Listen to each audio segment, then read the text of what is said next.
السلام علیکم دوستوں، کیسے ہیں آپ سب؟ امید کرتا ہوں آپ سب خیریت سے ہوں گے۔ دوستوں، آج ہم ذکر کریں گے 99% لوگوں کے فیوریٹ ٹاپک کا، جس کا نام ہے شادی، جو کہ آج کل کرونا کی وجہ سے کافی ڈسٹرب بھی نظر آ رہا ہے۔ اس کے بارے میں مشہور ہے، یہ ایسا لڈو ہے جو کھائے پچھتائے، جو نہ کھائے پچھتائے۔ لیکن میرا ماننا ہے کہ اگر صبر اور تحمل اور میانہ روی کا دامن نہ چھوڑا جائے تو کھا کر نہیں پچھتانا پڑے گا انشاءاللہ۔ یہ میں اپنی ذاتی تجربے کی بنیاد پر بات کر رہا ہوں۔ آج اس ویڈیو میں ہم اسی ٹاپک پر بات کریں گے اور اس کے کچھ پہلوؤں کا ذکر کریں گے۔ تو آئیے چلتے ہیں اپنی ویڈیو کی جانب۔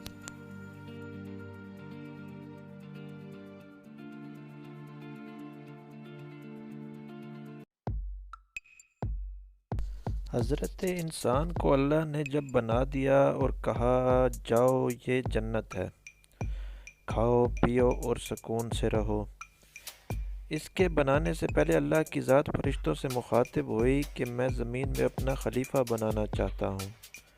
فرشتوں نے آگے کیا کہا، کیا سوال و جواب کیے، وہ اس موضوع کا حصہ نہیں، کسی اور دن تفصیل سے بات کریں گے۔ تو انسان کو جنت میں بھیج دیا گیا۔ حضرت آدم علیہ السلام پہلے انسان جنت میں چلے گئے، گھومتے پھرتے کھاتے پیتے، لیکن ان کو مزہ نہ آیا، سکون نہ ملا، تو انہوں نے اللہ کریم سے دعا کی، یا باری تعالیٰ مجھے ایک ساتھی عطا فرما جس کی وجہ سے مجھے سکون حاصل ہو۔ اس نقطے پر ذرا غور کریں کہ انسان زندگی کا ساتھی چاہتا ہے، سکون حاصل کرنے کے لیے، راحت اور خوشی حاصل کرنے کے لیے، لیکن ہم لوگوں نے شادی کے اور بہت سے مقاصد بنا لیے ہیں جن کا سرے سے نہ انسان کی نیچر سے کوئی تعلق ہے اور نہ ہی ہمارے دین مذہب اسلام سے کوئی تعلق ہے۔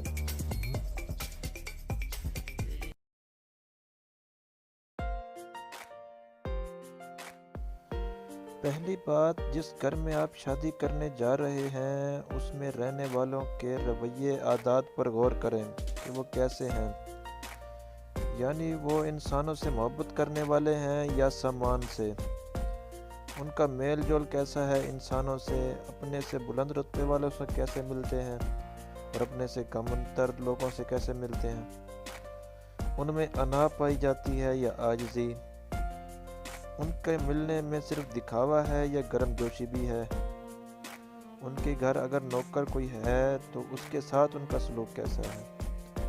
جن گھروں میں نوکروں کی عزت نہیں ہوتی نا، اس گھر میں اللہ کی رحمت بھی نہیں ہوتی۔ اسلام میں شادی کا معیار مال و اسباب نہیں ہے، کردار ہے۔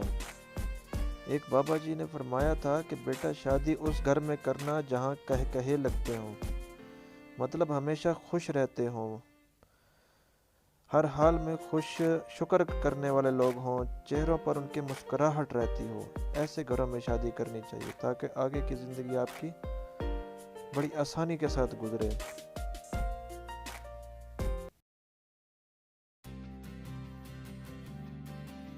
شادی اس وقت تک نہ کریں جب تک لڑکی اور لڑکے دونوں کو اپنی ذمہ داریوں کا احساس نہ ہو۔